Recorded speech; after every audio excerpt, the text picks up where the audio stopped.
Happy Valentine's Day, everybody. I'm here with the love of me life, Luxter, lucky boy.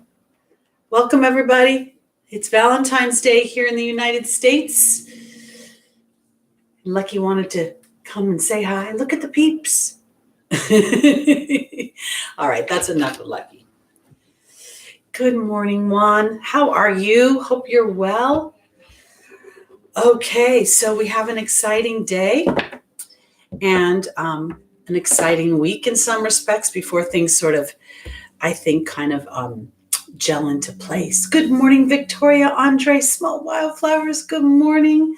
Good morning, bomb.com. Kate, Stephen, good morning. I want to wish you all a happy day of love. Good morning, CC Pups. Okay, so I was meditating this morning and thinking about Valentine's Day, and I thought about a friend of mine that used to call it Single Awareness Day, which I thought was rather comical at the time. And now that I've matured a bit, I feel like it's a vibration.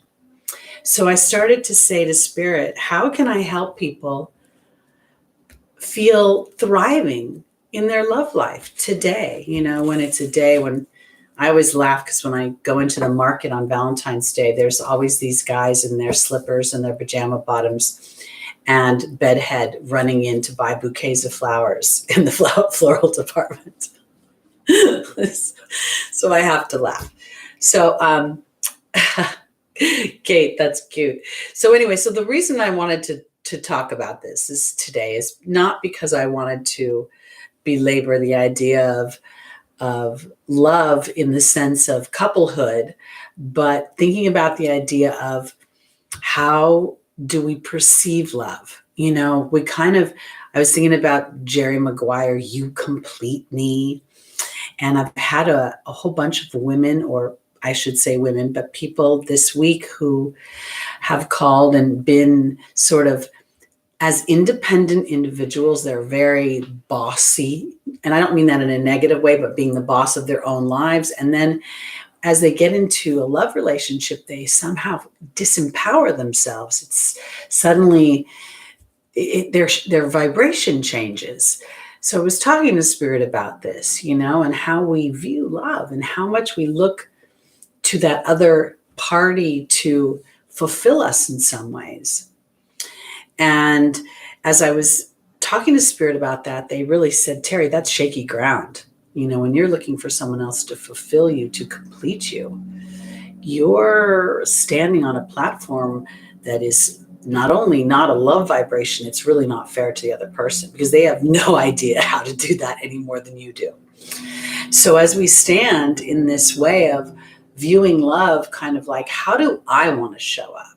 You know I'm not unconditional as a human being. I can say that as Teri, and I can say that as a human tribe. I've never met anybody who was unconditional, and I don't expect to. But I did think to myself, if I was aware of how do I want to be, like how am I inspired in a relationship? How do I accept criticism? How do I accept disappointment? How do I show up? You know, and I was thinking about that, and I'm like, you know, if somebody comes to me when they are disappointed in me, and rather than villainizing me, just sort of pointing out something that didn't feel good for them, I can kind of take that in. And because I care about them, I want to show up in a way that makes them feel good.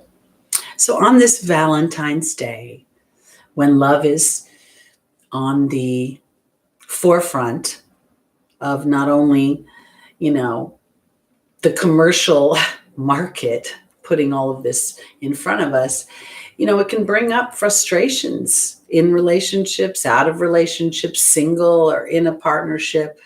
And oftentimes, whether we realize it or not, as we contemplate these dynamics, we contemplate them from lack. We contemplate them from what I don't have, you know, and really, while this pains me to say this because my ego is like, no, the higher part of me knows that nobody is responsible for how I feel about anything. Nobody can make me truly sad.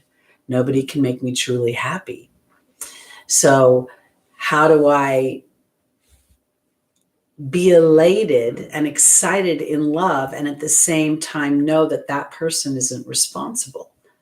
How do I show up as me and excited and hopeful and a little fearful at the same time? So that's what I wanted to say. I feel like, okay, so here we have Jupiter conjunct Mercury today. Mercury, retrograde, Mercury's going to go direct on the 20th, so at the end of the week. So we're just about in the storm period as Mercury's going to slow down and hover a little bit around Jupiter and all the other planets involved. But I'm just going to focus on Jupiter today because I think that when we think about Mercury, we can think about really some fun vibrations, the flirt, the playful, the youthful aspects.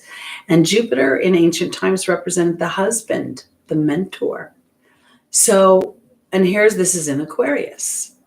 So how can we take this Valentine's Day and liberate ourselves in our love lives, whether we're in a relationship or not in a relationship, whether we're inviting one in or seeking one out?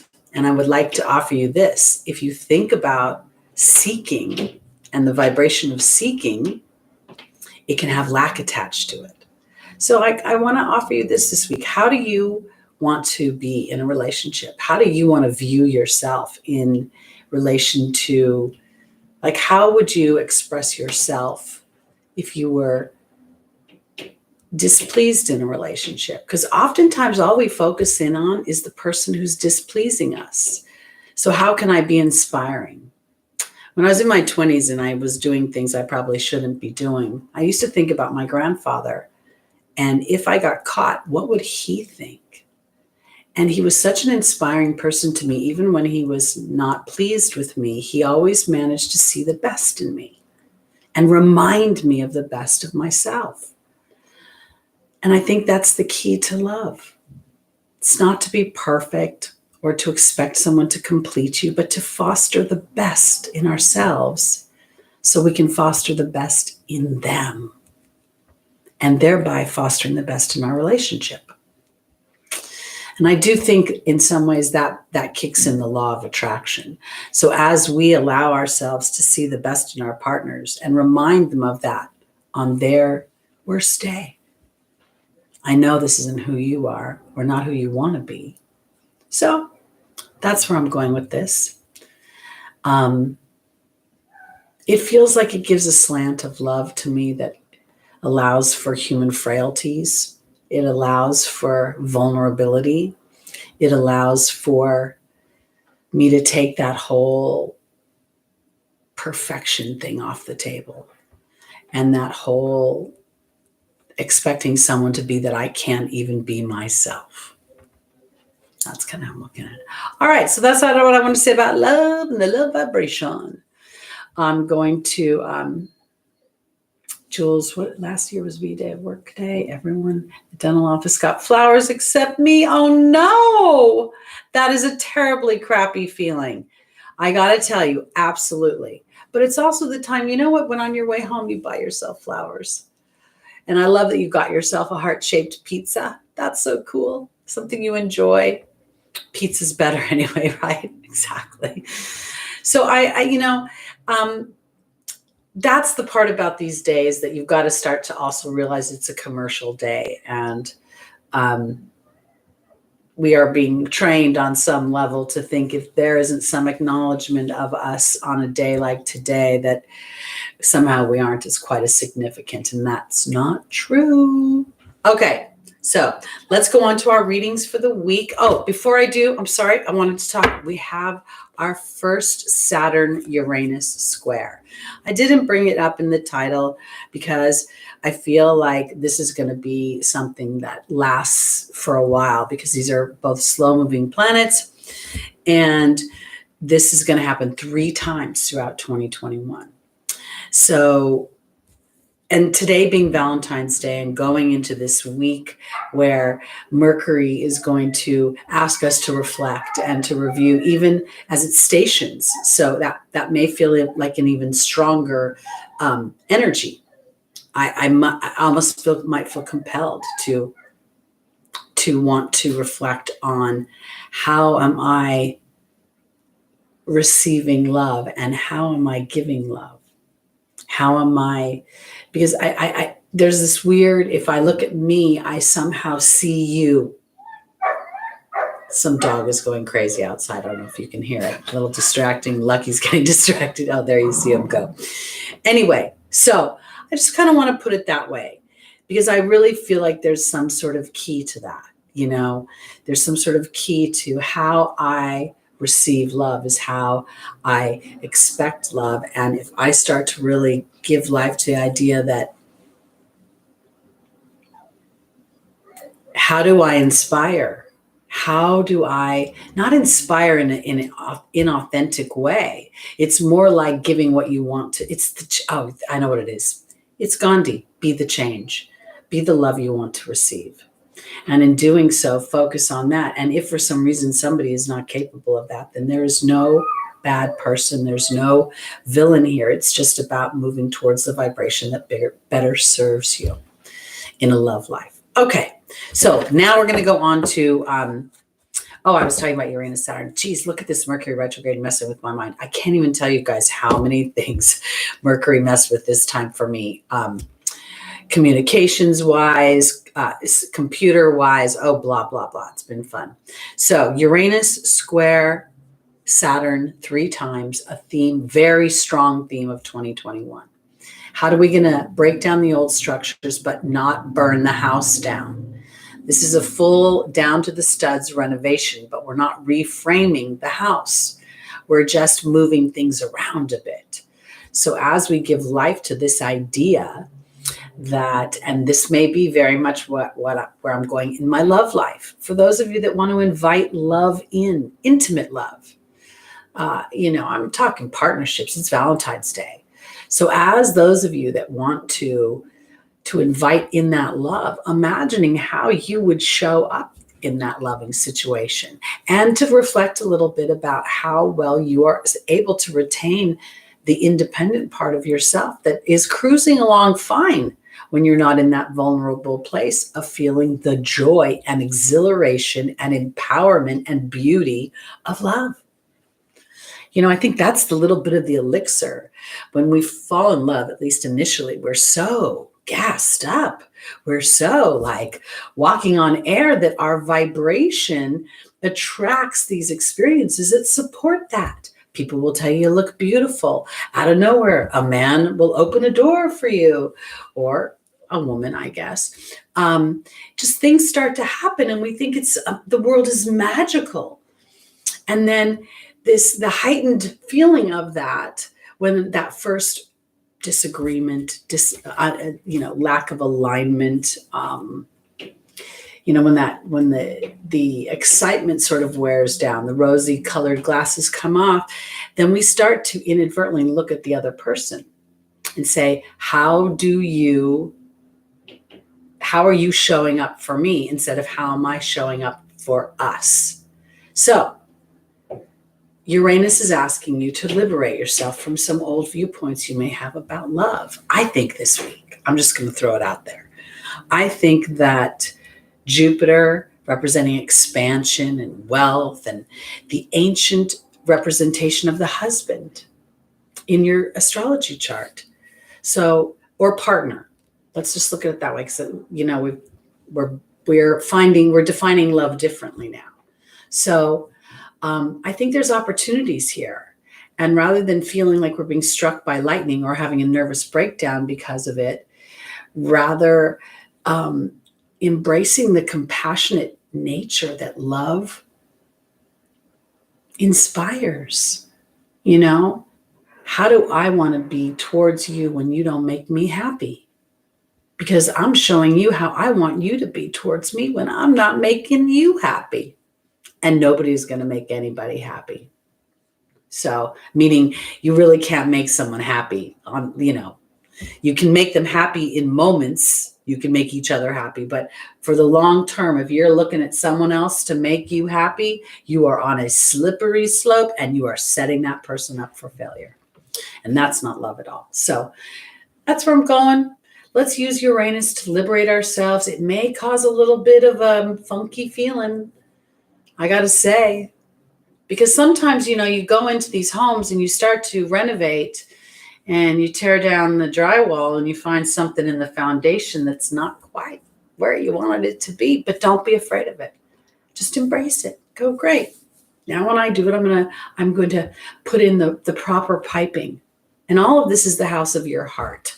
All of this is the house of your love life. All of this is about how you not only invite it in, but what is your true expectation of yourself as a partner in that relationship? Because if you are the person that you want to meet in your relationship, then you are so in a great place. That's all I got to say. So, all right, fixing my hair. Okay. What happened? I had not slept well this past. Steven says, hold on, I got to look at that. Sorry, guys, I'm interrupted. I had not slept well this past week. A conversation I had with my partner's sister and her sister-in-law kept running in my mind. They were telling me I should stick with teaching, not astrology. I have to say that following the yearnings of our heart is what Uranus is asking us to do. It may not seem like it because we don't necessarily associate Aquarius with the heart. We think of it more scientifically, the humanitarian, the bigger picture. But this is exactly what I'm talking about in love relationships. If you don't feel your heart, you can't feel anybody else's heart. You can't even show up. So, teaching, I think we're all teachers. I think we show up every day teaching people about things we don't even know we're teaching them about. How to treat us, how we're going to treat them, what we like, what we tolerate, what we're compassionate about, what we're not compassionate about. So as we give life, and this is the age of Aquarius, this is what this whole Saturn, Uranus breaking down those, you should. When someone points at you and says you should, I'm like a little bit like, really? I want it to be a get to. What do I get to do? What's exciting to me? Because if I'm excited, then I walk around excited. And if I walk around excited, I inadvertently offer you an invitation to be excited. So, and in this loving relationship, Stephen has an opportunity to feel criticized in some way or oppressed by this suggestion, or to realize that these people come from their point of view, their landscape on the journey of dream making. So if their landscape is a little in the desert, maybe you're not in the desert. Maybe you're in the forest where things are a little lusher and greener. And rather than acquiescing to their drier environment, you invite them into your environment, not by rubbing up against them, but by following your own joy and allowing them to experience what happens as a result of that. Oh, that's the most love you could give anybody. All right. Adele, anything for Virgo? I am getting to the readings now. To remind everybody, my name is Teri Hunter. I'm an angel therapy practitioner, and these readings are the angels helping you to traverse the transits during the week ahead. And today is a conjunction between Jupiter and Mercury, and I believe it's at 13 degrees. And then we're going to see Mercury go a little bit over Jupiter this week and then come back. So we're going to get a lot of this expansion in the way that we're thinking. I go backwards. I'm going to start at Pisces and then work my way towards Aries. I'm a whole sign Western astrologer, as taught mostly by Lada. So I would like you to look at first your rising, then I think your moon, because we really manifest through our emotions. We could pretend that we manifest somewhere else, but if you feel like crap, your manifestations will probably be a little choppy. So, Team Mara, I want to say Mararis. You say, I feel like I'm dying of a broken heart. I have to go overseas for a teaching job and I don't have the strength to carry on, but I have to. I'm trying to meditate him out of my system, but I cannot. Oh, okay. So I want to offer this because we're talking about love today. And I really feel like, while I want to get to the readings, I feel like it's important to talk about love because this trying to get someone out of your system is a resistant energy that will actually stick them to you like Gorilla Glue to your hair, if anybody saw that trending. I feel like rather than looking at the road ahead from what you have to do, it's allowing yourself the privilege of standing in the unknown and inviting in your guides and your angels by telling them how it feels when you're thriving. Rather than looking at where you feel like you're being taken, where you feel like you have to go, how does it feel when I'm thriving? And starting to give yourself the permissions, the loving permissions to be in the unknown space of spirit starting to open something up. Because there's a lot of things sometimes that when we see them, we see one dynamic and inadvertently that road that appears to be an uphill climb is actually serving a bigger picture. Because for all we know, you could be taken away from this person only to have this person realize how important they are to you and the mountains they're willing to move in order to make this connection work. So your job is to stay in compassion for yourself as you go down this sort of shaded, wooded, dark part of the path so that spirit can open up the light. Because the good news is that you know you want love. The good news is that you can feel connected. So work towards that. Yes, Uncle Dan, it is a rose quartz. I hold it all the time when I do my readings. It's usually sitting in my lap. Okay. I know I've been promising and promising to start the readings, and I am now. Okay, Juan, here you go. Pisces, rising sun, moon, or stelliums. We're starting with you. And at the end of this month, next week, I think, the 25th, I think, 27th, Pisces, Venus is moving into your sign. She's going to be very excited to be there. I know. I thought the Gorilla Glue thing was funny. I really only saw the headlines. I was just trying to sound current and relevant. I really don't know what happened. I know that she put it in her hair for God only knows what reasons. Okay, here we go. Pisces, our first angel is Desiree. The second is Celeste. The third is Fiona. And the final is Omega.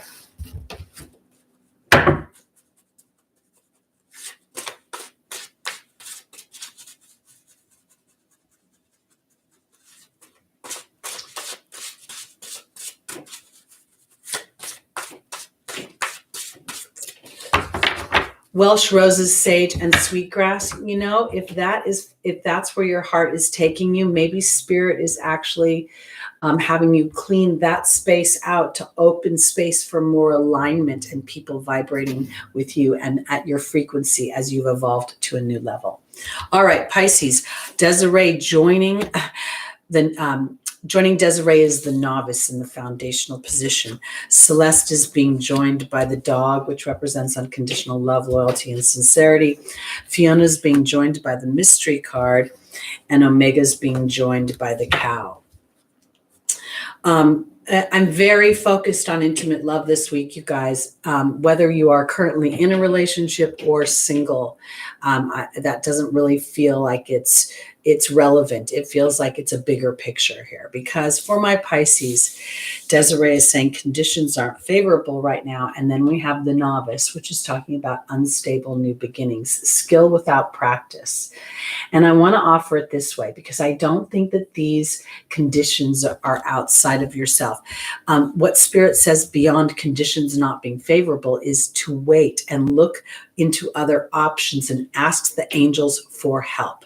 I think what that is help in practicing the new skill of And I'm gonna say unconditional love, but I don't really mean unconditional love, and I'll tell you why. Because I think this is loving in a way that is really focused in on how you receive love. So let me see if I can explain this succinctly. I believe that Spirit is saying to Pisces that you are in a period of time where you are still in a bit of a storm as you start to practice purporting behaviors and thoughts and giving life to new ideas as you shift the way you're thinking to how do I want to show up as a partner, regardless of the other person. Because if I'm showing up as the partner I want to meet, then without realizing it, I'm calling in the laws of attraction. And vibrationally, I can't help but draw in someone who's compassionate, somebody who is committed, somebody who is communicative, somebody who embraces my strength and my willingness to evolve, because this is your opportunity and or your obstacle. And this is not just for Pisces, it's for everyone. But Pisces, this is very, very strong for you because it's something you want. And Venus is moving into your sign. So there's a very good possibility that Spirit is saying, if indeed you want to revive your relationship or you want to draw in a relationship, whether you're 65 or not, it's time to really say to Spirit, I know that I deserve this. And my choice now is to come from a more open energy where rather than focusing in on if the other person is fulfilling my needs or if they even can, to start to muse on the kind of partner I will be. When that person has a bad day, rather than being irritated by this bad day that they've had 25 days in a row, I'm going to start to say, how do I want to vibrate? Because this is where I'm going with this. Victory, keep up the good work. And here's the cow, nourishment, asking and receiving, and abundance. And I think that this is super important because the abundance comes from you not being perfect, but your willingness to stand in this energy. The willingness to stand in, I'm not going to focus on whether you're a good partner to me in this moment, but how do I want to be as a partner in general? And even if you're single, that focus, I feel like an inspiring partner. I feel, because that to me feels like it's going to be bringing in an inspiring partner, a generous partner, a loving partner, a partner who's willing to see with their heart and not just their eyes. So Pisces, right now you're in an unstable beginning. And if you are looking for results, you may find yourself challenged. So rather than looking for results, it's more about the unconditional part doesn't come from someone being perfect. It doesn't come from them unconditionally loving you. It comes from you unconditionally loving yourself and knowing that whatever flaws or whatever challenges you have, whatever choices you've made are leading you to greater and greater levels of self-acceptance that makes you fabulously flawed, that helps you receive love rather than seek it. Seeking is in some ways an energy of lack. Where is it? I'm lost. I need to find it. Versus, oh, it's coming to me. I put in my order any minute now. All right, here we go. Onto our Aquarius. Oh boy, Aquarius. Look at you. We still have 5 planets in Aquarius. They're all very having a very close-knit conversation. So close they can smell each other's breath.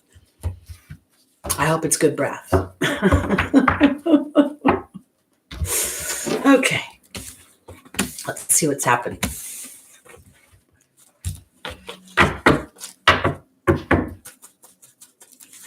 All right, here we go. Aquarius, rising, sun, moon, and stelliums.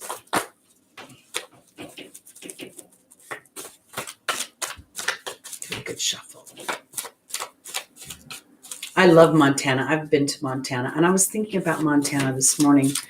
I have this weird, as I shuffle, I'm going to tell you guys a weird story, but I literally, when I get into a warm shower, I don't know why it takes me back to past lives where I could only bathe in cold water. And I'm so incredibly grateful for a warm shower.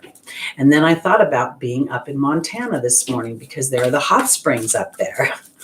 And I thought, well, geez, if I'm going to live, back in, the 18 somethings, I hope I lived near hot springs where I could take a hot bath. Isn't that the weirdest thing to say? It is. I know. I'm a weird person, but I think these things. Okay, here we go. Aquarius, I think I shuffled those pretty good. Here we go. Our first angel is Ariel. New psychic and spiritual experiences are changing the way you view yourself in the world. Then we have Archangel Uriel. We have Grace and Antoinette. And then we have Ray. All right, here we go. Welcome, Gwendolyn. Good to see you. And I want to welcome Sage Round Gaia from Turkey. And Ulterior Stardust. I didn't say that right. At Lear. I didn't say that very well. Okay, here we go. Aquarius, rising, sun, moon, and stelliums. Ariel is being joined by the focus card. Archangel Uriel is being joined by the love card. Grace and Antoinette is being joined by the mystery card. And Ray is being joined by the queen. Okay, so Ariel talks about new psychic and spiritual experiences, changing the way you view yourself and others. And there's the focus card. Thank you, Blanca. It's much easier to say that. Welcome to the room. Welcome to the chat and welcome to our community. I believe that when I saw this for my Aquariuses, I felt like this is very much the law of attraction. This is very much starting to really connect with the idea of where your focus is. The focus is the 33. 33 to me is the master teacher number.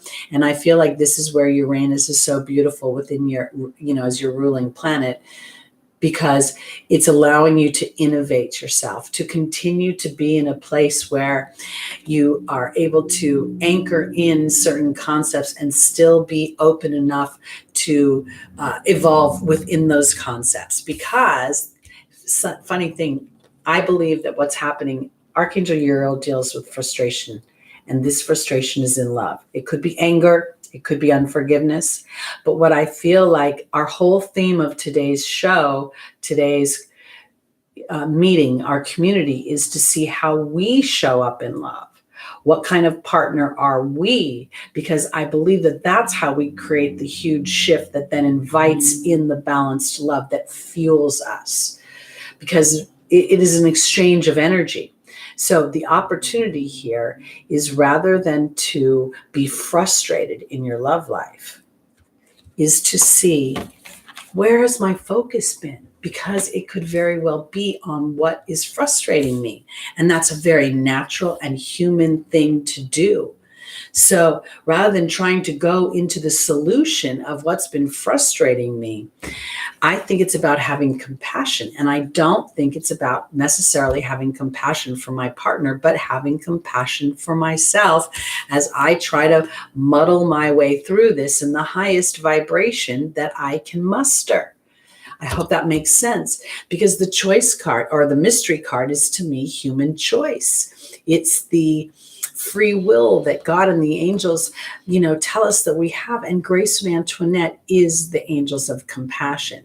And while on the face of the card, it asks us to look at something from another's point of view, I think it's really going back to, how do you, Aquarius, receive love? So let's look at this. Aquarius likes to be unique. And sometimes to the point where you will shock others to remind them of your uniqueness. Now, will you have compassion for them as they have their reaction to that, and then stand in love as you have compassion for yourself in shocking them? Because I think that the queen here is really about Aquarius, again, receiving and fertility, in the sense of bringing things to you versus having to seek them out. And I want to go directly to love, to learning about my focus. And the focus is to kick in the law of attraction as I contemplate the type of partner I am. I am an inspiring partner. I am a partner that demonstrates compassion. I am a partner that does not jump to conclusions, but rather gives opportunities, because I want to receive that as a partner. And in doing so, I believe you are even more succinctly, more intentionally, and more expeditiously inviting in the experiences that you want, the experiences within love. It's a mirroring effect. And in some respects, whatever you've been experiencing is been mirroring you. So if you have inadvertently said, I am completed in my love life, and then as that love life has gotten into a routine or years of experience, and you no longer feel completed by that love life, how can I show up in a way that brings this into completion or into thriving situation? I hope I'm making sense with that, because I do think this is very much about your focus. And I want to say this because as you plug in, because you, Aquarius, you represent electricity. So as you plug into this idea, I feel very quickly you'll start to feel the current of the coming back and this secular of giving and receiving. Okay, that's where I'm going with that.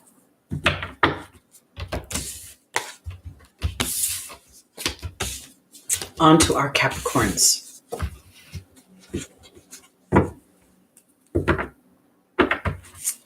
All right. It's funny that you're all talking about snow right now, because you know how much I love the movie Frozen and how the letting go card represents, it's funny how some distance makes everything look small, right? So here we go. Those of you that are in snow, I wonder if there's an opportunity for that blanket of clean, white, fresh snow. Give you a clean, white, fresh perspective. All right, here we go.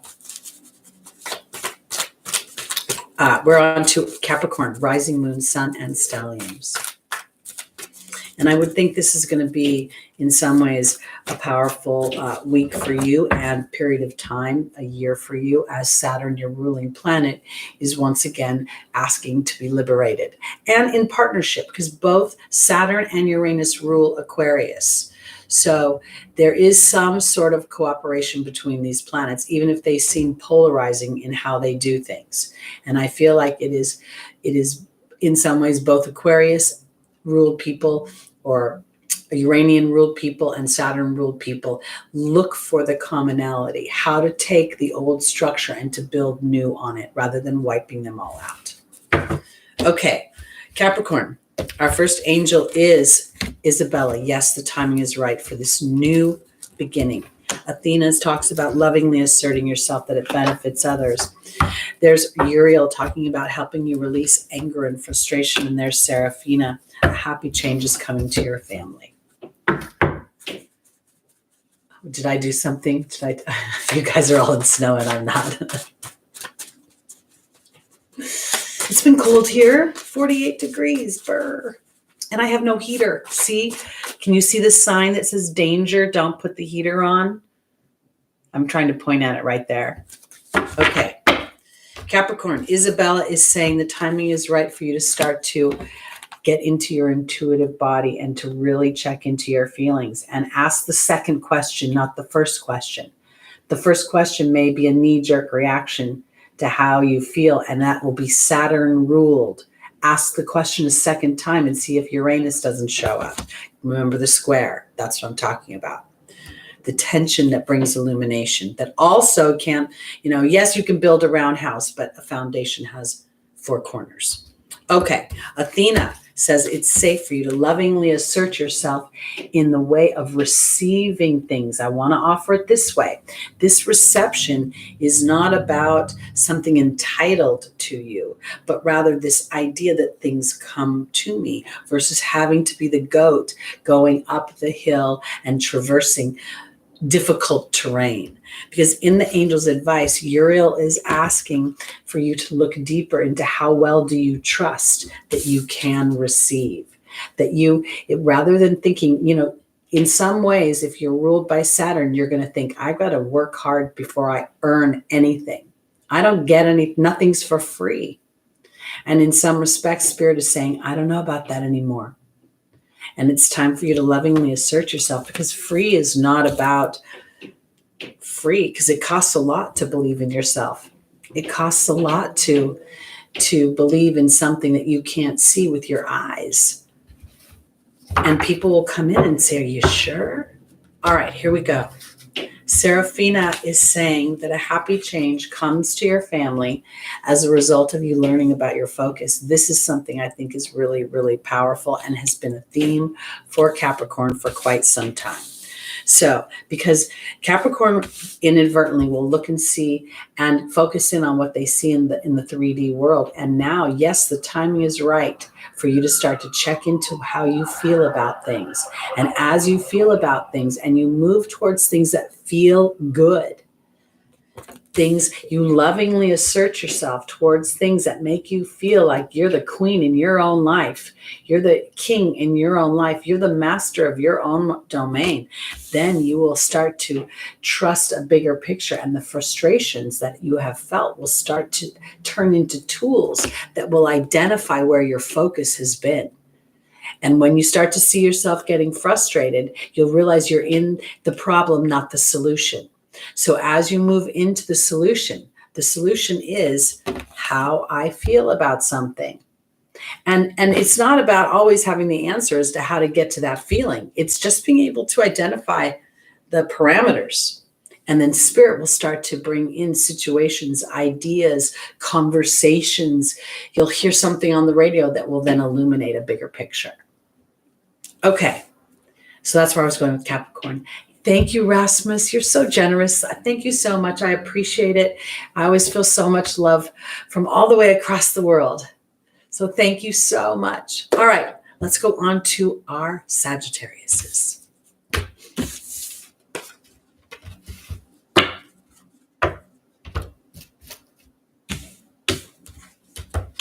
Okay.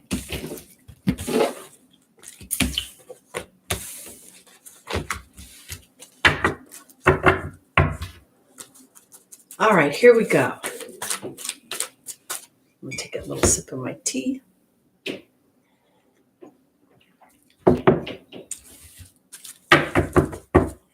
All right, here we go.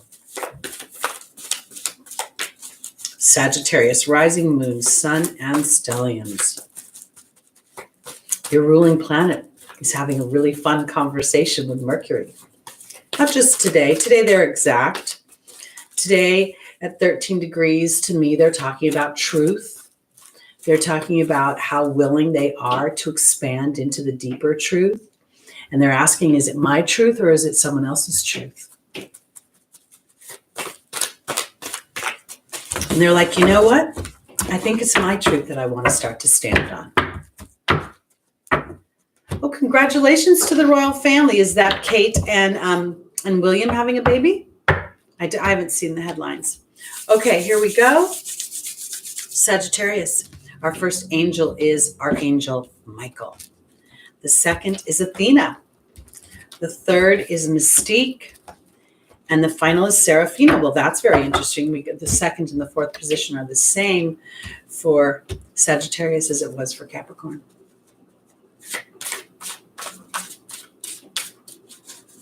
Okay, here we go.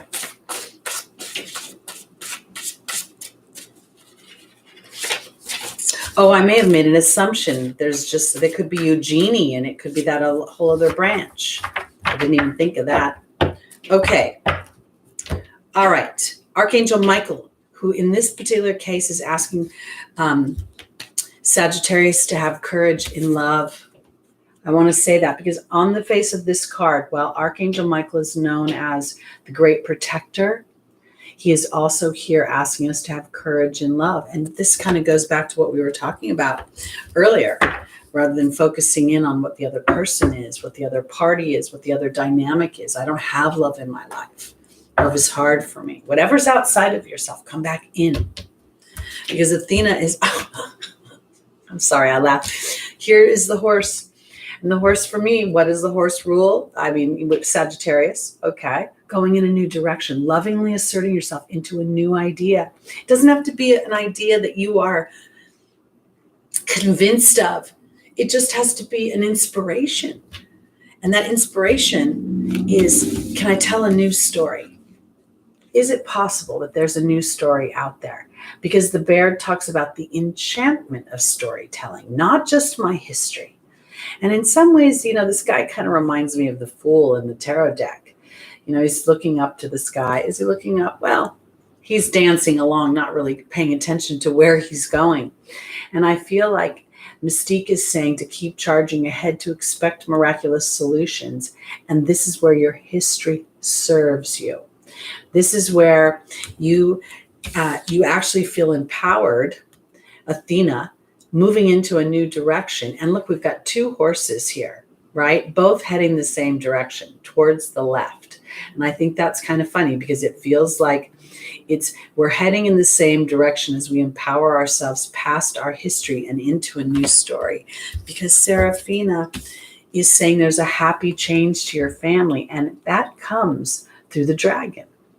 And the dragon for me is the energy that is calm, cool, and collected as I am courageous to look at love. And this is where I'm going with this, because we go back to what I was talking about at the beginning of this broadcast, is that as the focus is on me, how do I love? What kind of partner am I? Or what kind of partner do I want to be?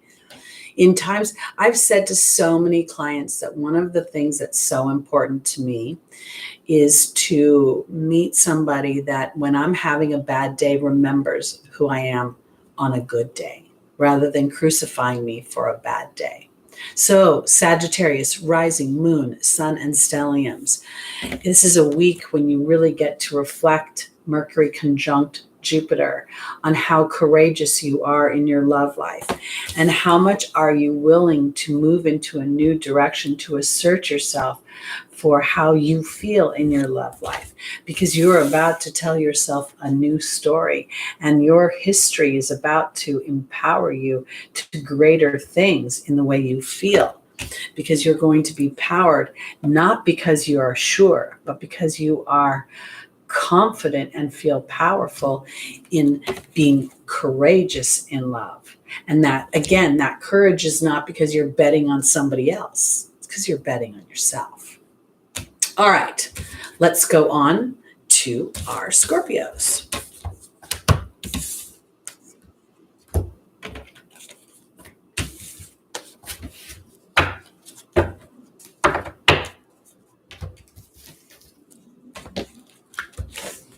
Well, Shelley, then put that intention out there. I will be happy to dance in the streets with others during Mardi Gras, and then invite other people in and start to practice the magic. I really think that's kind of what this square that is repeating throughout this year 3 times. To me, that's so wonderful, because it's the Father, Son, and the Holy Ghost. It's the trilogy. It's the this master number of teaching. As I get chills everywhere. So as we start to purport the behaviors that we want to experience,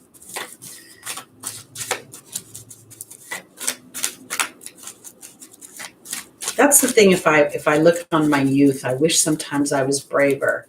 I wish that I had nurtured my love of singing when I was younger. I did when I was young, and I got a lot of praise for it. And then I had a moment where somebody I cared about criticized my voice, and I let it shut me down.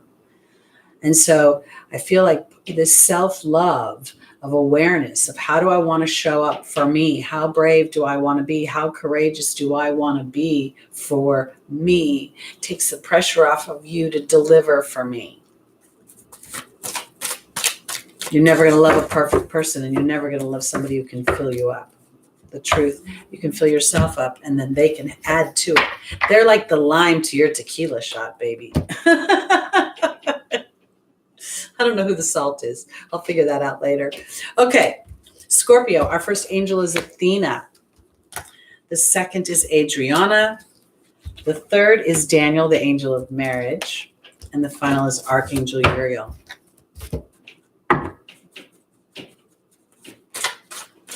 Okay, here we go.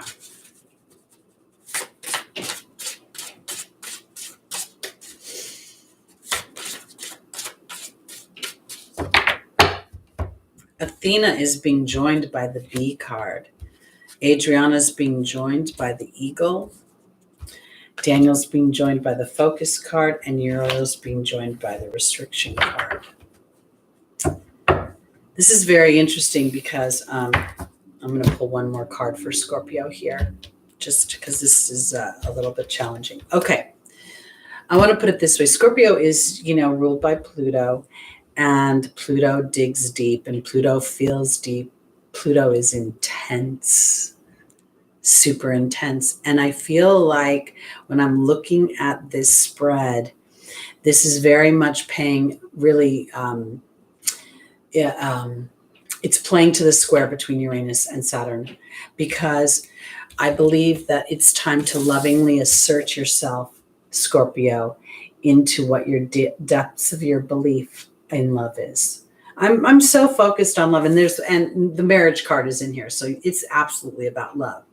Because sometimes, inadvertently, Scorpio, you can focus very heavily on the dark side of things, very heavily on what the bad story is, the sad story is. And I'm going to say that kind of in a strong way, only because in our final position, Spirit is asking you to really, we've got Archangel Uriel dealing with frustration, anger, and unforgiveness. We have the Restriction card, and we have the History card.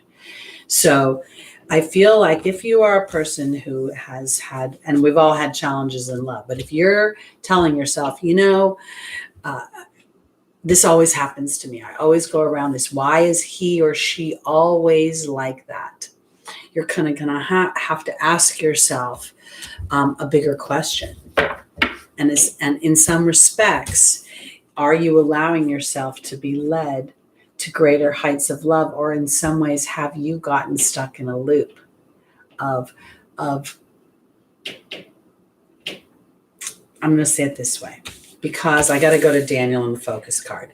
Daniel is the angel of marriage, but Daniel talks about the history you bring into a relationship, what you're used to experiencing. And if for some reason Scorpio has felt the heights of love and then braces for the fall, braces for this can't last forever, then somehow you're contributing to that. And it's time for you to step into a bigger sense of what if something's different? Because the bear, it went like this. Archangel Uriel, I'm frustrated because love isn't coming to me. And when it does come to me, it comes to me in a way that's compromised, or in a way that is not what I'm wanting. And I feel like Spirit is saying, how are you contributing to this story? And because it's time to write a new story. So, Scorpio, your belief about love, your belief not just about how love is or should be, but in some ways, you're being able to revamp it and take it out of its extremities and bring it somewhere in the middle. How can I love you, and how can I love me at the same time? And how can I honor my need of deep connection in love, and maybe honor that you might not need as deep of an apparent connection? There feels like there's a certain awareness that's being offered to Scorpio this week. And not something that has to pull the rug out from underneath you, but rather empower you to be a more aligned partner, so that the person who is the object of your love can love you without feeling the intensity of and the depth of what you need in love. So it's more of an invitation than feeling a pressure from it. That's where I'm going. All right, let's go on to our Libras. Rising Sun, Moon, and Stelliums. Okay.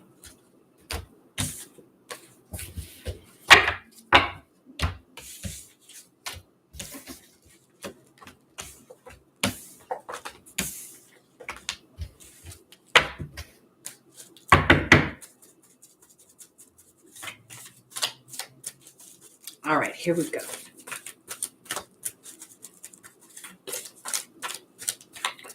What's up for Libra this week?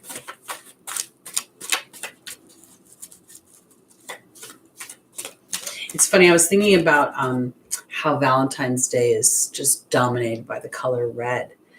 And the color red, while it can mean prosperity and such, it also represents the base chakra, which then made me think about how we become so fight or flight sometimes in our love lives. When we become vulnerable to something, we actually smell happily, like, ooh, this could fulfill me. And then we get scared. And I decided to wear orange today because it represents my sacral chakra. And I wanted to feel the desire of love, the desire of the dynamics of what the sacral chakra has to offer, meaning my desires, my wants, my embracing my sexuality, whatever that is. And it felt kind of fun. All right, Libra. Our first angel is Bridget. The second is Caressa. The third is Akasha. And the final is Indriel.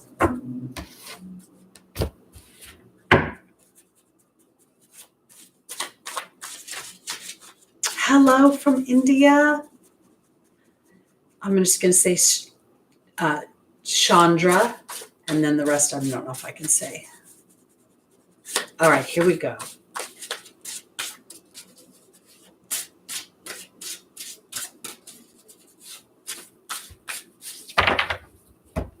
Libra, Bridget's being joined by the restriction card.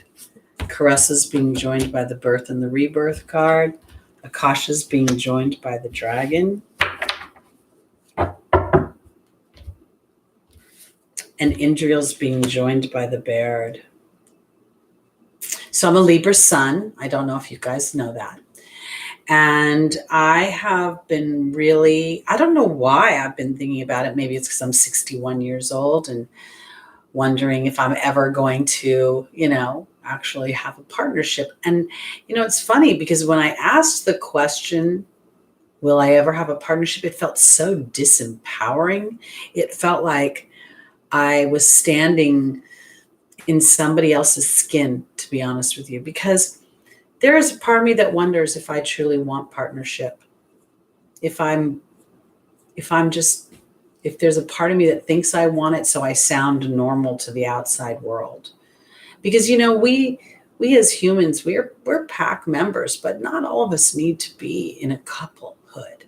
Some of us are very full without that experience. So, and I say that because my Libra sun, and everybody who's ever read my chart and sees my north and south node, my north node is in Libra, my south node is in Aries, and it's in the 12th and 6th house in Placidus, which is so resonates with me because, they'll say Rahu, north node, ravenous for partnerships. And, it never resonates with me. I'm like, I'm not ravenous for partnerships. But I am ravenous for peace. I am ravenous for harmony. I'm ravenous for acceptance for me being who I am. And that's where I'm going with this, because I feel like Bridget and the restriction card in the foundational position for Libra is really asking you to look deeper. And I don't, maybe I'm focusing on, it's Valentine's Day. So love is kind of stuck in my brain. But I really feel like this might be a little bit more about, taking a pause to look deeper if you haven't been somehow pigeonholed into what you think you want. And I'm not saying you don't want it, but if on second inspection, because yes, I would love a partnership, but apparently I don't want it that much because I am not making it happen. And I know that. I know that I am a co-creator. So as I'm co-creating peace and harmony, and I am in my life, I've really started to see how that's been really more my focus. Because in the opportunity, the obstacle is the birth and the rebirth card. And Caressa is saying that Libra is at the end of a life cycle, that new happiness awaits.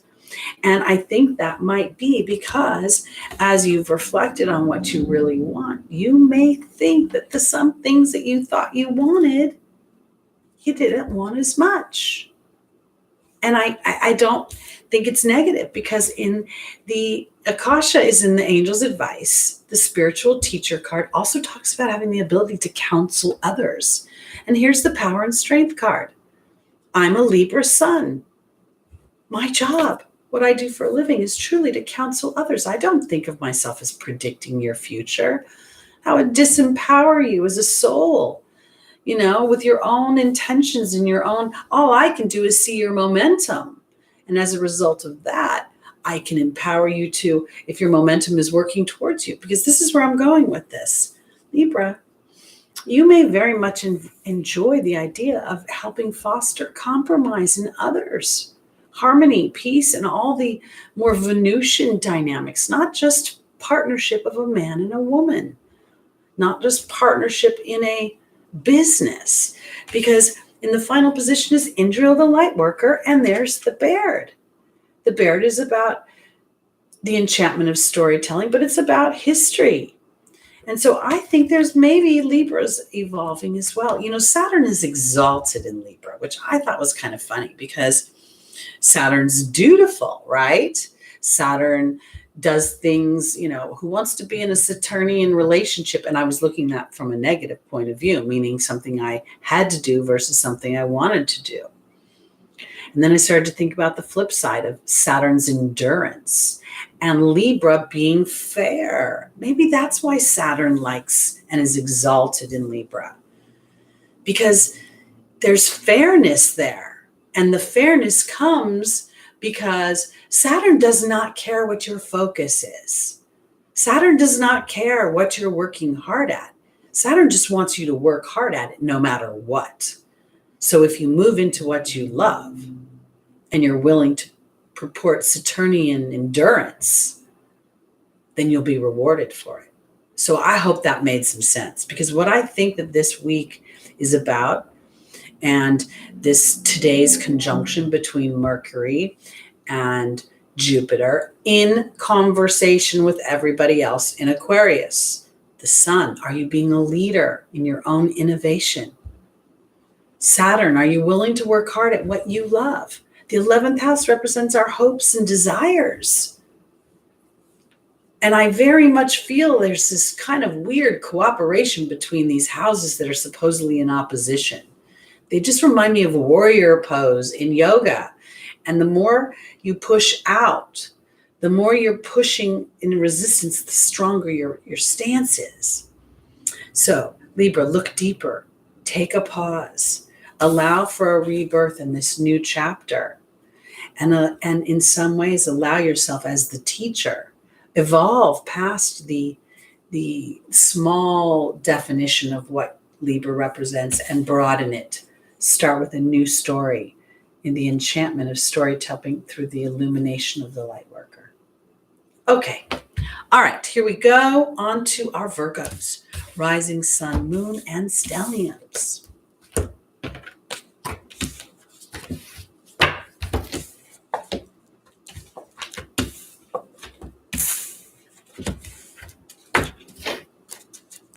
Okay.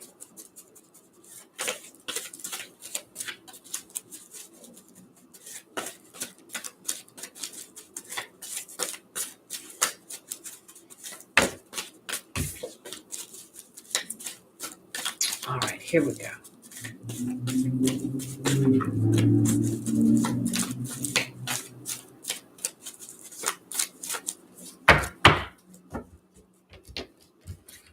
Our first angel for Virgo is Chantal, the angel of romance. The second is Teresa, the angel of taking care of others, out of balance. There's Archangel Michael. And there's Isabella. All right, let's see. Oop. Valentine's Day, and here is the angel of romance for Virgo.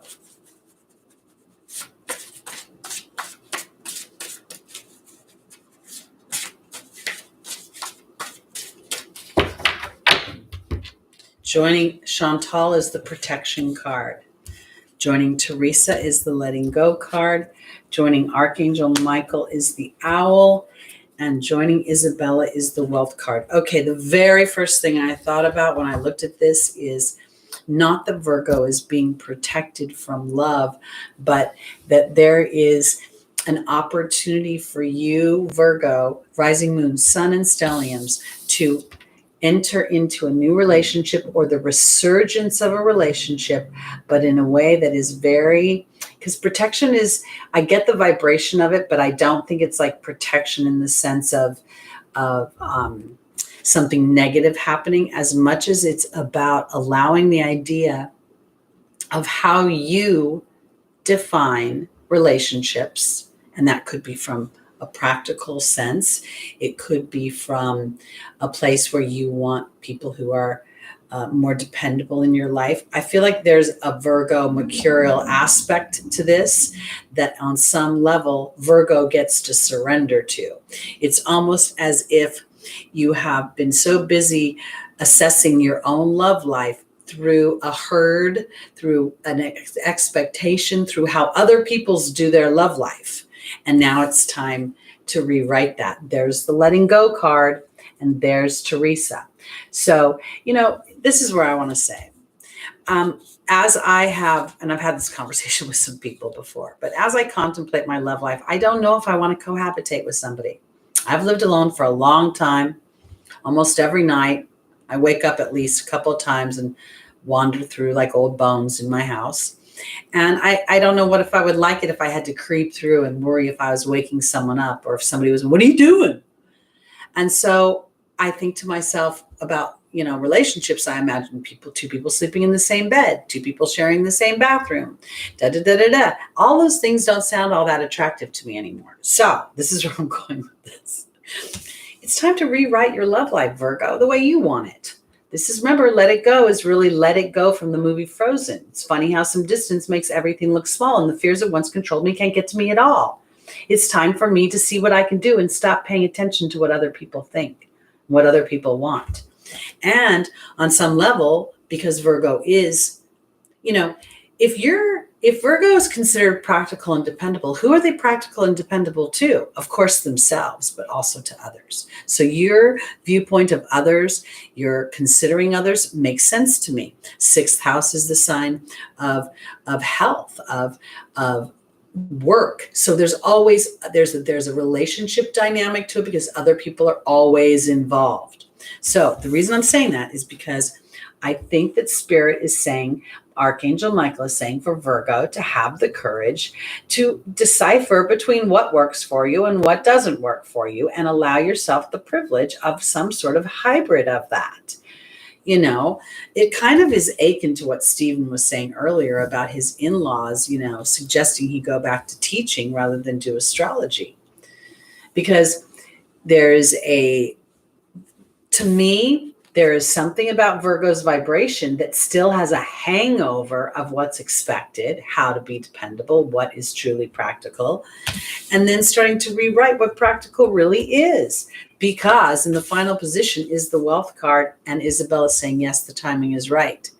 And I don't think the timing is right to start swiping right.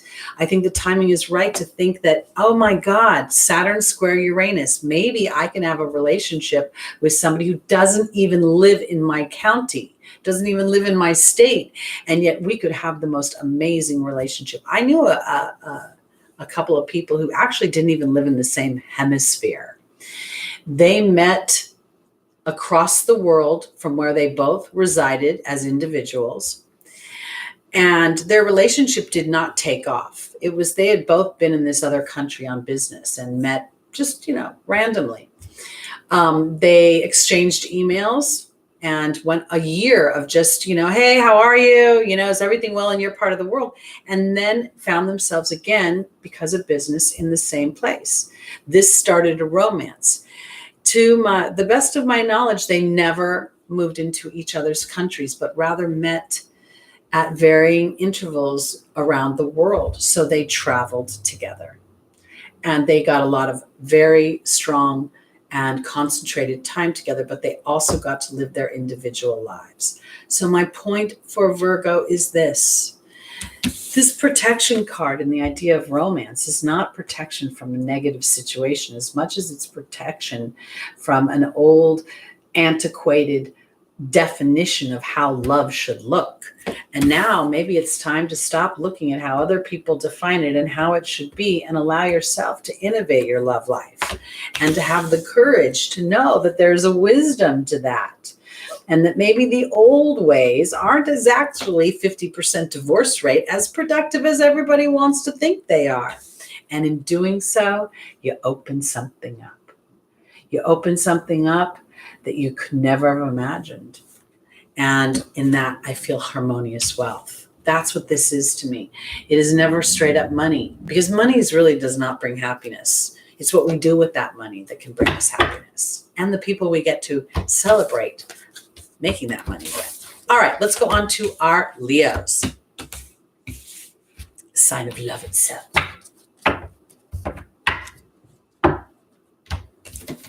Okay.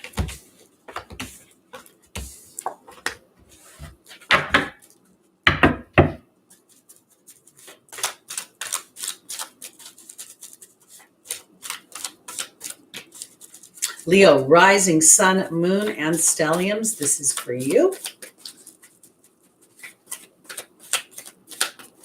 Welcome, Joanne Cox. Welcome, Simone. I hope I said hi to Shelly. I think I said hi to Uncle Dan and Kate. Thibaut, did I say hi to you? Welcome. Good morning. Good afternoon. Good day. Happy Valentine's Day.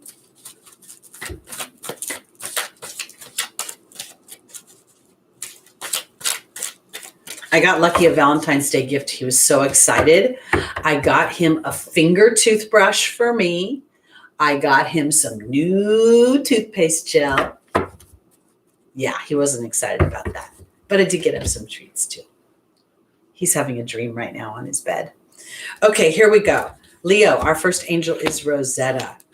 The second is Merlina. The third is Daniel. And the final is Archangel Gabriel. Oh, I love dark chocolate, Uncle Dan. It's my favorite. I don't eat milk chocolate, or I hate white chocolate. Ugh. Don't like it at all. But dark chocolate, Just thinking about it, I think I'm going to have to get me some dark chocolate.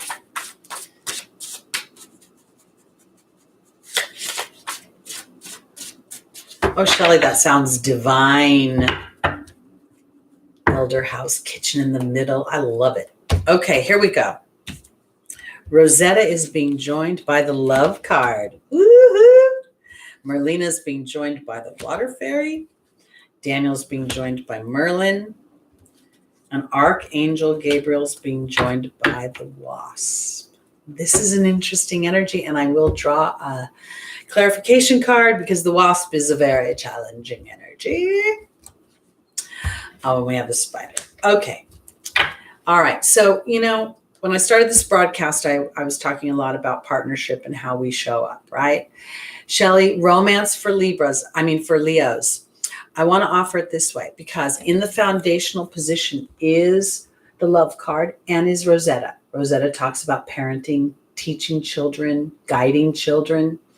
But I think this is about the child inside Leo.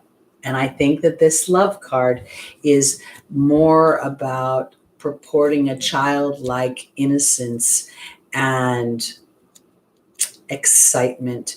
And I say this in kind of a weird way because I want to put it this way. Children naturally do not, how can I say it? Because I know that the criticism can be damaging to child, but I don't think that's their go-to assessment sometimes. When a little kid sees somebody and they go, oh, look at mommy, she's got a funny face, or she's fat. They are not saying it in criticism.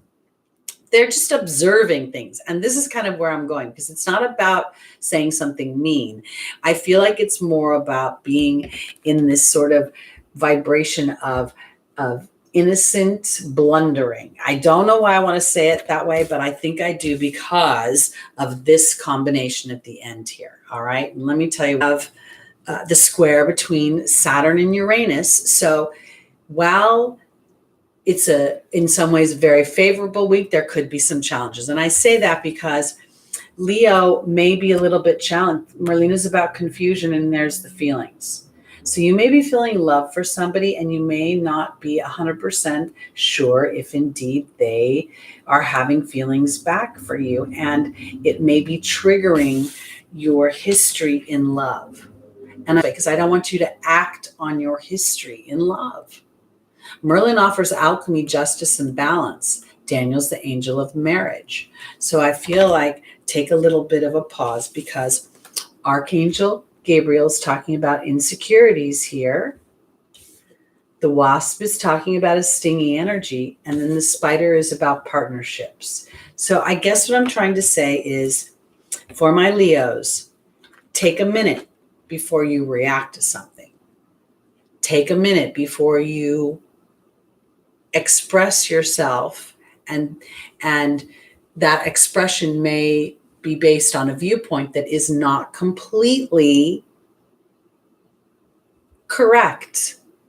It may be you may be seeing things a little more challengingly than they are meant to be. That's the way I want to put it, because this seeing things from a little bit more of a naive way. I don't think this is, we're talking Lada's got a lot of people on her channel, hundreds of thousands of people. So not all of them are going to have children or even be of childbearing years. So this is a Leo, go back to that innocent, fun, pleasurable place of love. And when you're wondering about how someone feels about you, be mindful about how much you're going into your old story and how much you may be projecting that old story onto the present day, because it may have nothing to do with it. Because the spider is my partnership card, and it also represents creative projects. And when the fly gets in, it doesn't come out. So your insecurities, don't let them be expressed through anger. Take a pause. Don't roar at your partner, or don't roar at the universe if you don't have a partner, because your anger or frustration or feeling like that ship has sailed could be what's the very block that's keeping it from coming in. Very different reading for Leo this week, I gotta say. Okay, let's go on to our Cancers. Dan, you're funny. I promise I'll vacuum.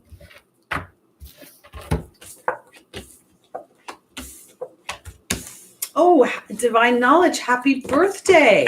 Is it your birthday this week? Oh, happy birthday tomorrow. All right, here we go. This is for our Cancers, rising moon, sun, and stelliums. Hello, Wolf Georgiana. Welcome. All right, Cancer, here we go.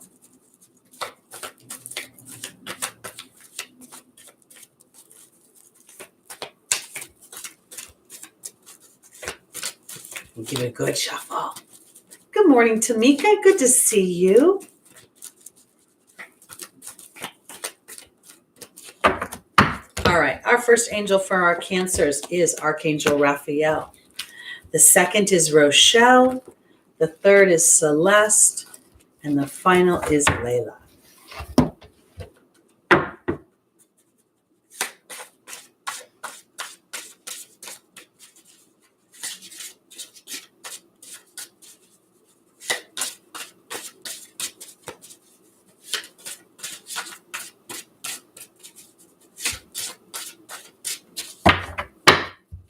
Archangel Raphael is being joined by Merlin. Rochelle is being joined by the High Priestess. The spider is joining Celeste. And the owl is joining Layla. Okay. So this is very interesting to me, because as I look at this and I see Archangel Raphael and I see Merlin, there's a feeling of Merlin is the grand wizard, okay? But in this particular deck, he represents alchemy, justice, and balance. So there's an element of unknowing through alchemy. You like put something in a pressurized situation only to have it transform into something much more valuable and beautiful. And to me, this is what I believe that Cancer has been experiencing for a while, is to go through this situation, to truly trust your ruling planet, the moon. The moon that has varying, it's the only real planet where we see every month we see it wane and wax and it grow full and then grow into its darkness of the new moon. And I feel like it's time for you to start to feel the rhythm of your ruling planet, the moon. And rather than feeling the pressure of the alchemy, to know that it is that you are coming into balance and justice, and that there is illumination that comes as you start to trust the unknown. And when I say the unknown, I mean your heart. Rochelle says, as you honor and follow the guidance of your heart, prosperity is coming to you. But that prosperity for me is always harmonious wealth. It's where I'm thriving, where I'm feeling love and I'm feeling purposeful, and I'm feeling valuable, and I'm appreciating my life in ways that are beyond the sight. It's a feeling, because here is the High Priestess. The High Priestess is an intuitive card. This is where the moon comes in. Trusting your heart, trusting a deeper knowing, because there's a shift coming for you. But the time for it to reveal itself in the physical doesn't feel like it's quite here, because part of this is you allowing your mind to get more rooted, more into the web of your heart. The heart is a funny thing, because the heart wants things that the mind tells it, you sure? I don't know if you can have that. Where have you ever experienced that before? You've seen it on TV and in the movies, but why do you deserve it? We come in with an energetic DNA. The human experience, I don't care if you're living in Dubai, in Dublin, or in downtown Burbank. We all have this human DNA of undeserving. And I feel like this is what Cancer gets to rewrite for themselves, to say that inner knowing, and me representing the family, the home, the hearth, the nurturer. So of course I deserve to receive that back, because in the final position, what's being offered to you is to spend time really talking to spirit, and then deciphering between where you have stood in wisdom and where you have stood in deception. Anytime you've stood in undeserving, anytime you feel less than, you have been in deception. You have been in an illusion, and that illusion is not meant to pull you under. It's not meant to make you feel bad. It's meant to make you understand the contrast of your own power. So as you tuck back into, this doesn't seem right. My heart is telling me something different. My heart is telling me there is more love out there than the years 2019 and 2020 would have shown me. And now, as those disruptive energies and planets separate, I'm coming back into alignment with where I know I've contracted to be. And that's in a loving relationship, in a relationship with another person, in a family dynamic, and in a spiritual dynamic with the love of my spiritual family and team. So that's where I'm going, because that's where, as you walk through this week, and as we see this square between the old and the new, Saturn and Uranus, you're going to get more deeply rooted into the moon of your heart, the heart of your moon, however you want to say it. And you're going to be able to swim through those moon phases of light and dark, of illumination and unknowing. And in the unknowing, going back to the heart and knowing that the heart is where God lives, where compassion lives, where love lives, and love will lead you. All right, here we go. On to our Tauruses.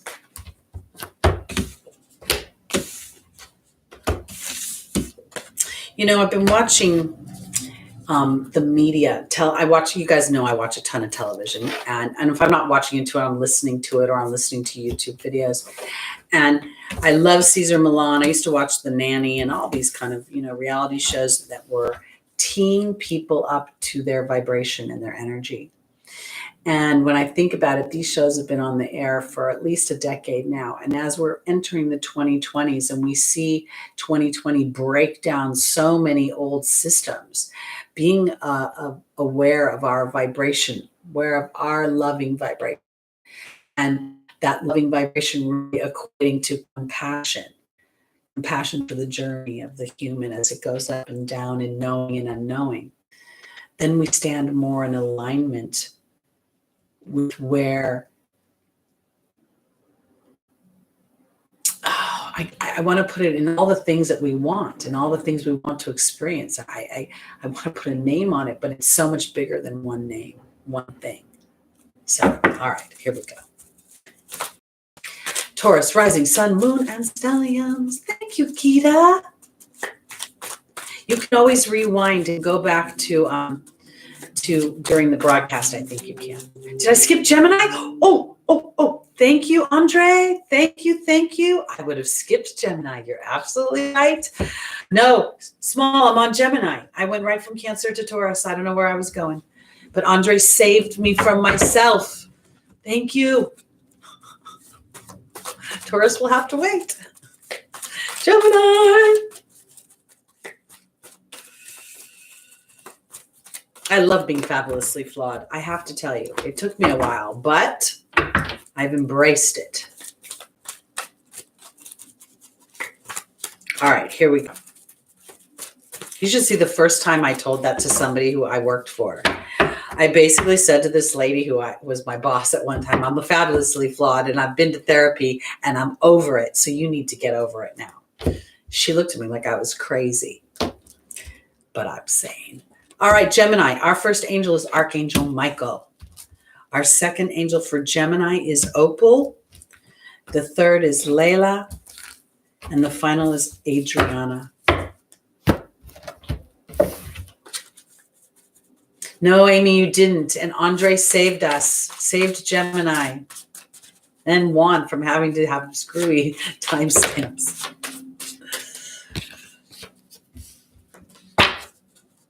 Okay.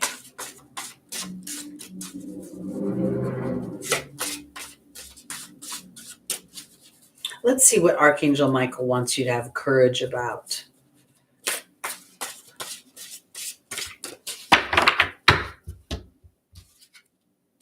Oh, about new beginnings. The birth and the rebirth card. In the opportunity, the obstacle, Opal is being joined by the Lady of the Lake. Layla's being joined by the Risk card. And Adriana's being joined by the Serpent. Okay. I really believe that this broadcast today is focused on intimate love for almost everybody on some level, no matter where you are, no matter your age. So when I'm talking to Gemini, and Gemini, the great contemplator, we think of Libra as the balancing, but Gemini very much goes back and forth, looking at the twin, looking at its mirror reflection and contemplating things. And I think that what Archangel Michael is asking of you is to give life to this rebirth, that we are going through a rebirth. Don't buy too much into the shadow side of what we see and hear on the news and in our environments, because God is in charge. This is Opal's the angel of children, but it's about God watching over those children on heaven and on earth. And here is the courage to stand in your truth during a storm. And I don't think this is necessarily a personal storm for Gemini, as much as I'm connecting to the idea of Mercury ruling you, and the idea that Mercury and the third house represents my community, my neighborhood, my teammates, my workmates. And so what I think is that this is more of a mental thing. That's where I'm going here, having the courage to start to contemplate things from the rebirth idea. That if something breaks away or something is in disruption, if something is in some sort of emotional storm, that me being able to stand and holding Excalibur and knowing that this is the sort of truth, and that in many ways God may be holding space or is holding space for me as I stand in this storm of unknowing. Because the key to this is risking this bigger picture of what you want. Layla talks about intentions, and she talks about desires. And when we as humans contemplate our desires, we inadvertently go to the lack of. I want this, and now here's the story of what I haven't had, rather than what is the story I do want. Because Adriana says, I'm leading you to the answers to your prayers, to your dreams, your intuitions, and your thoughts.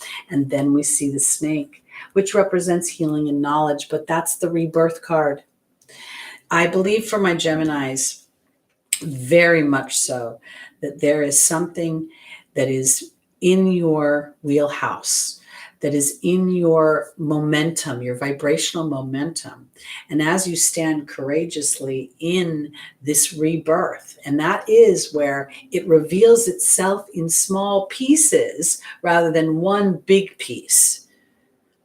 And so if you start to look at the pieces, you can start putting these puzzle pieces together, and then the picture starts to reveal itself without actually being complete. I hope that makes sense, because I feel like as each piece comes into place, then you have more courage and determination to weather the storm, to connect with God and the angels, to help you stay anchored as you risk believing that this picture is coming together.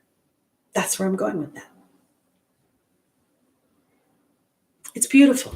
And okay, so I said earlier that I feel like, these houses in opposition, Gemini in opposition or in the opposite position as of Sagittarius, the learning mind of Gemini versus the higher knowledge of Sagittarius. Now we see an integration of how these details bring us into a broader picture and then bring us back into the details.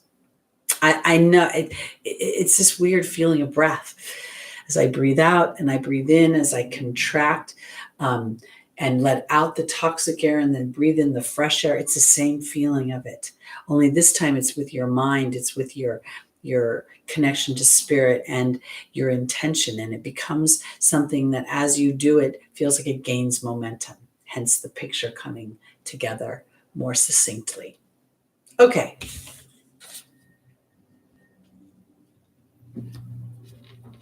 Okay, here we go. Let's go on to our Tauruses now.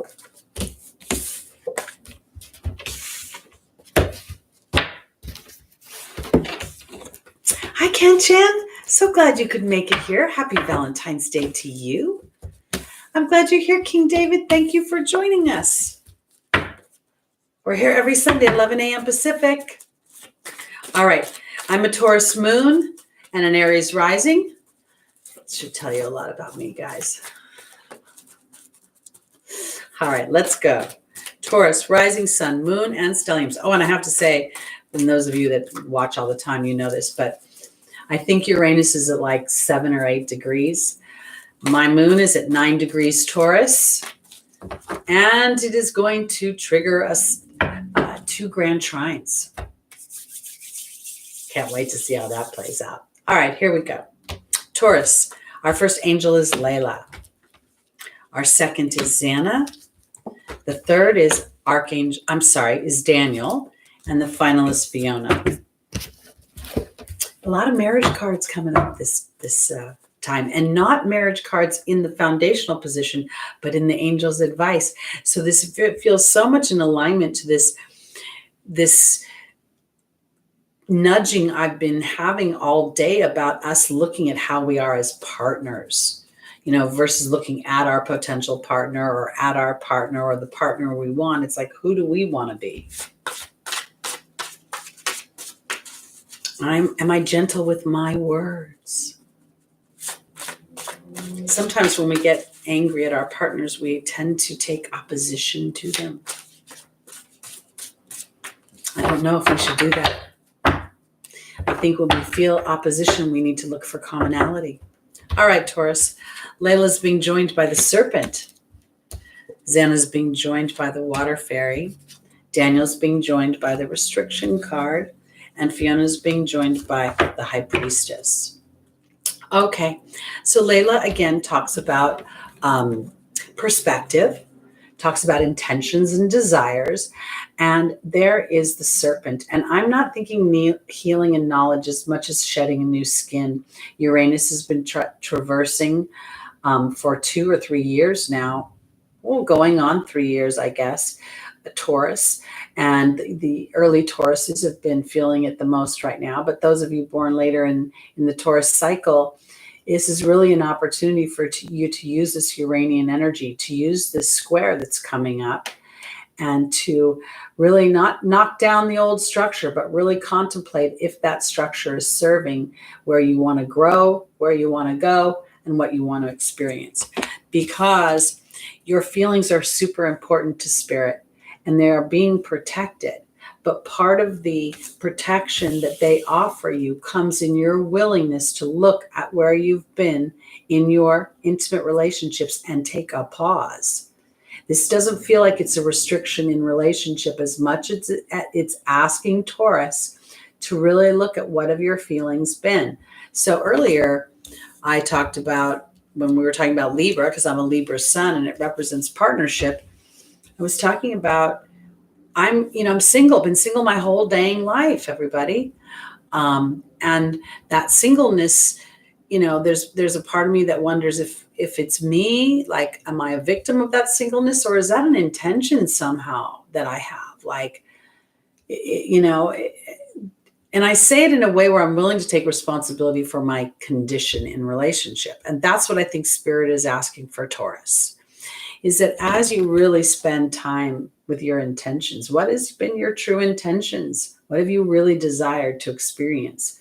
And then you allow yourself to shed the skin of thinking that somehow you've been missing the boat, because that's where I think this is coming in. The protection feels like it really has to do with, if I look at my feelings, because if I own my feelings about a relationship, I'm not a victim to somebody not loving me. I'm a choice maker. And that's where I think is happening here, is for Taurus to really look at their history and their love life. Take a minute to pause, because maybe, just maybe, what you've been doing is really wanting an elevated experience that you had to evolve into.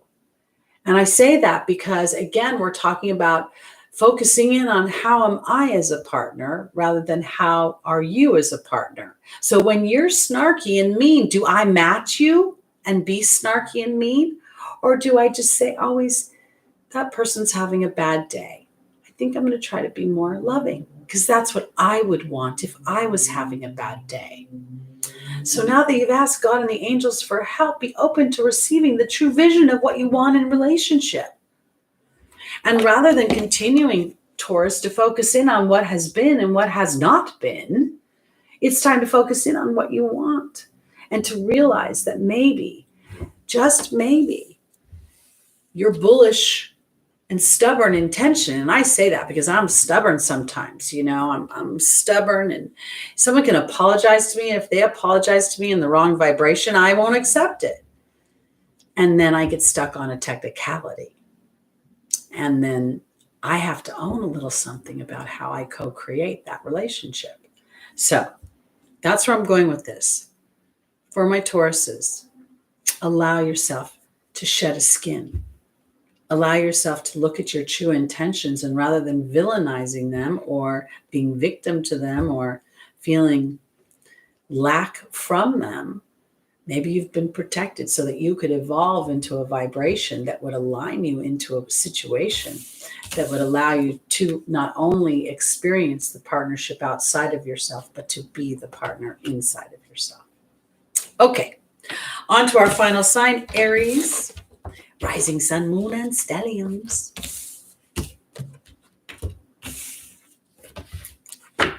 Okay, and I want to thank, I think it was Shelly that with the intentions for Tebow. I missed that. So I'm going to send love to Tebow for whatever challenge that he's walking through right now. And I'm also going to send him good vibrations so that he can see the solution rather than being overly invested in the challenge. And go Bulls! I'll say it. Okay, here we go. Our final sign today is Aries, rising sun, moon, and stelliums.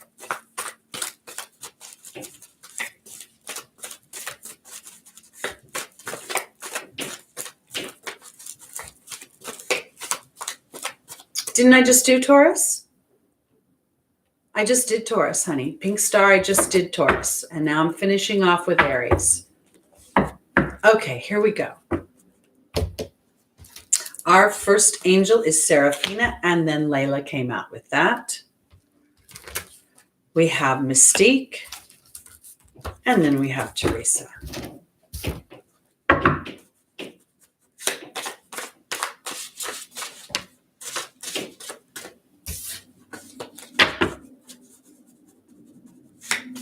All right, here we go. Oops.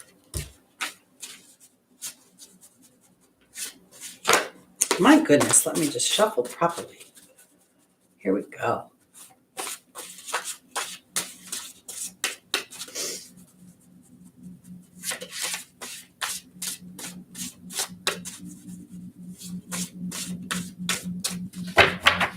All right. Seraphina is being joined by the Water Fairy. Layla is being joined by the Truth card. Mystique is being joined by the Earth Fairy.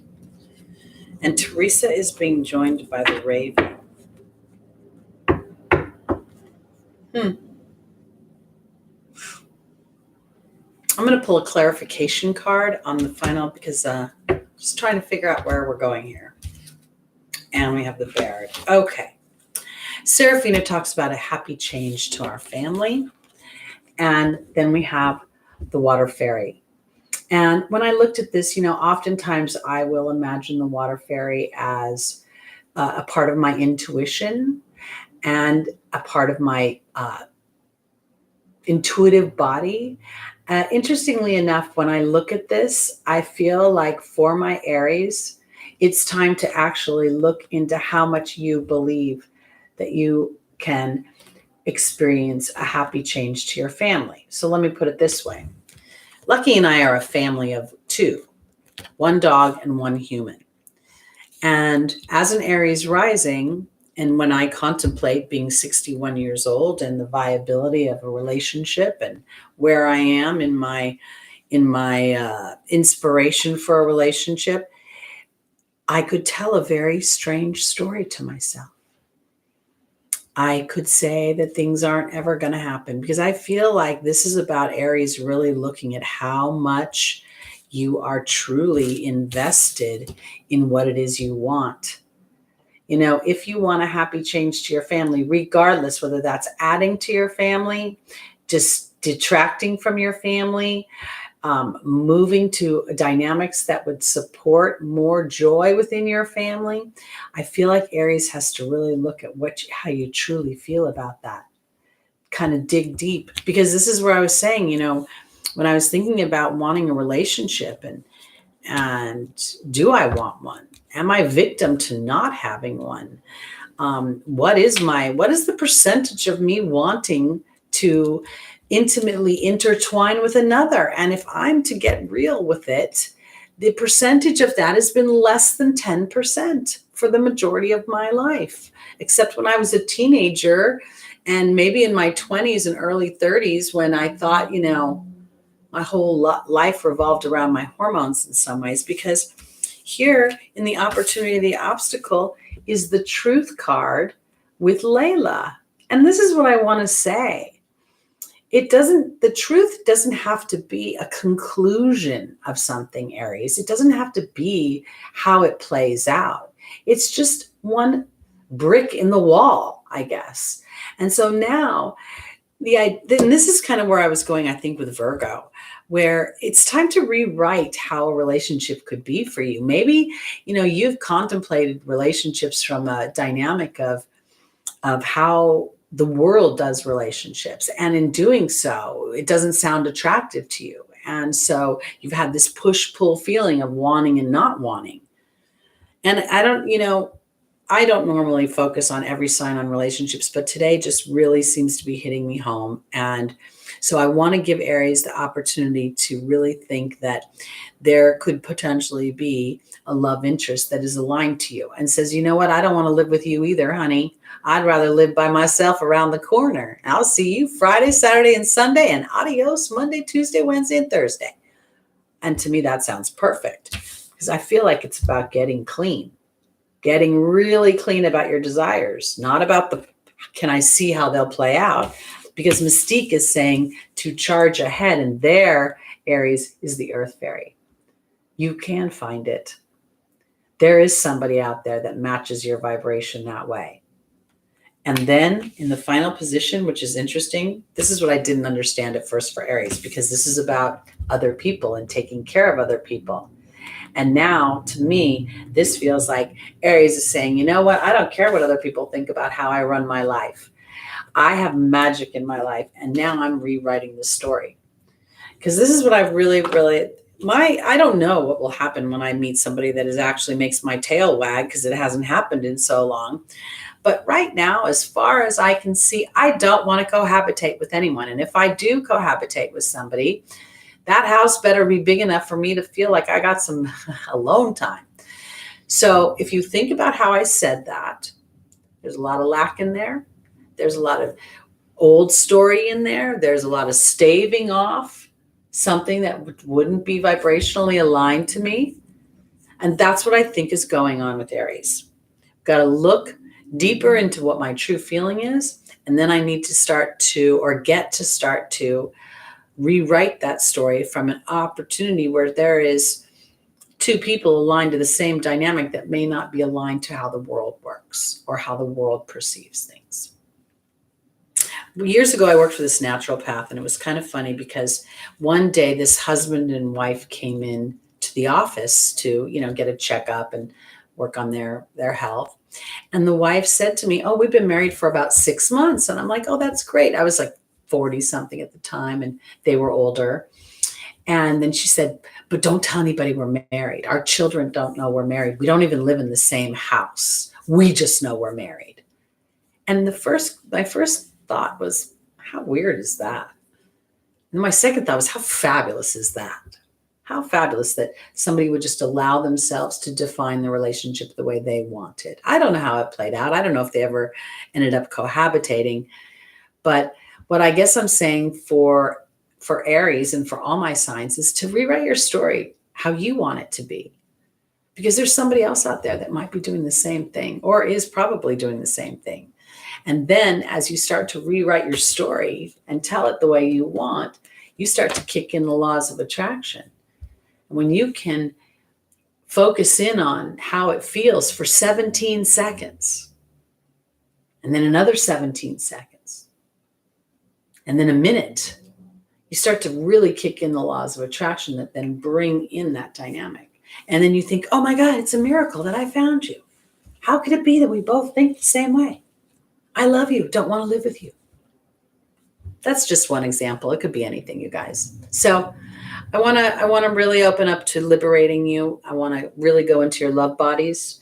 I want you to, whether you're been in a relationship for most of your life or not in a relationship at all or somewhere in between, I want you to start to give life to the idea that what you want is viable, and that the partners that you're attracting to you, or lack of a partner, has a lot to do with the alignment you have to your deeper truth. And to own it. Because you may find out that I don't really want to be in a relationship, but I certainly like having dinner with somebody once a week, and that could be it.